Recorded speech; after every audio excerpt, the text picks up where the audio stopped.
بسم اللہ الرحمن الرحیم۔ امام اعظم ابو حنیفہ کے دور میں ایک شخص کو سفر پر جانا تھا۔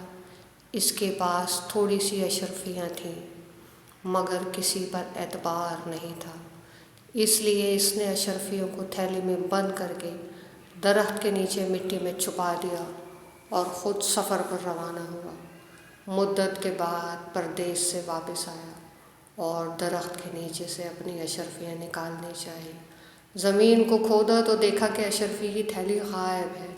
بہت پریشان ہوا اور ملنے والوں سے حال بیان کیا اور مشورہ چاہا مگر کسی کو کچھ سمجھ نہ آیا۔ آخر کار ایک دوست کے کہنے پر وہ امام اعظم کی خدمت میں پہنچا۔ آپ نے سارا واقعہ سن کر فرمایا، کل شام کو آنا، انشاءاللہ تمہاری اشرفیوں کا پتہ لگا لوں گا۔ یہ سن کر وہ شخص تو مطمئن ہو کر اپنے گھر چلا گیا اور امام اعظم ایک طبیب کے پاس پہنچے اور اس سے سوال کیا کہ فلاں فلاں درخت کی جڑ کس مرض کے لیے استعمال ہوتی ہے؟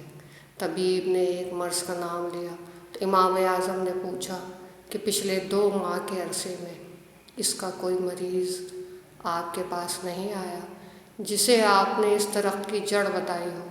طبیب نے کہا نہیں۔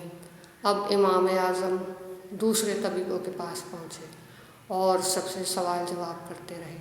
آخر کار ایک طبیب سے معلوم ہوا کہ تقریباً 1 ماہ پہلے ایک شخص اس مرض کی شکایت لایا تھا اور میں نے اسے اس درخت کی جڑ استعمال کرنے کا کہا تھا۔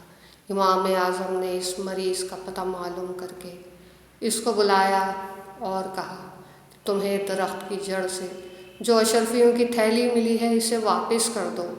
پہلے تو اس شخص نے انکار کیا، پھر جب سختی کی گئی تو اس نے اقرار کیا اور اشرفیوں کی تھیلی مالک کو واپس کر دی۔